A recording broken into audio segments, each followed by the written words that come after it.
Hey everybody, I'm Clayton. Hope you had a good time brewing with us today. Hope you learned a lot about the beer making process and all the ingredients that go into it. Speaking of ingredients, we have one more that we need to add before we can start the fermentation process, and that's yeast. So we talked about water, we talked about barley, we talked about hops, but our yeast addition is the very last thing we need to do. So it should be right before you're about to go to bed. The reason is we want to make sure that our wort that we made is about room temperature, and the yeast that we have, it came up to room temperature because we want those temperatures to be about the same. It's much like introducing a goldfish into a new aquarium, right? So what you need right now is your yeast packet, your pair of scissors, and that glass of sanitizer solution that we collected earlier, right? So you're gonna take your yeast packet and you're just gonna give it a little bit of a shake. You're gonna kind of knead it a little bit.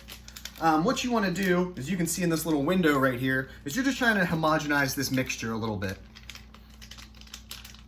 Once you've done that, go ahead and give your yeast packet a dip in your sanitizer water. Same thing with your scissors. Give them a few seconds to sanitize.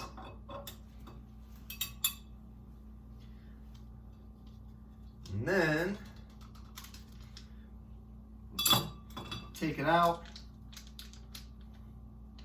Kind of squish it down to one side. Now inside this packet, there's actually two layers. So you want to make sure you cut through them both.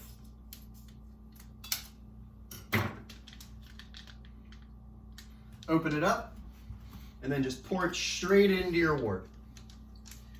Squeeze it out like a packet of, or like a tube of toothpaste in there. You don't really have to shake it. Yeast is really good at finding sugar, so it'll find its way through there. And then we can go ahead, put our lid back on,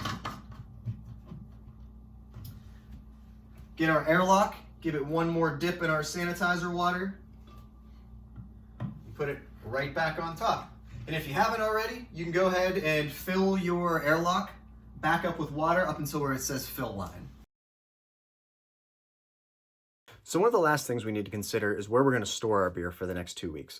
We have two major considerations. One, we want to make sure that we keep it out of direct sunlight.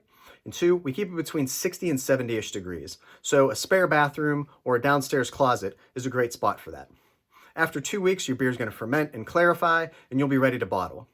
One little tip for that is you might want to tip the fermenter towards the spigot side so the sedimentation from fermentation settles towards the back, and that way when you're bottling, you're drawing more from the clear beer on top and not from the trub.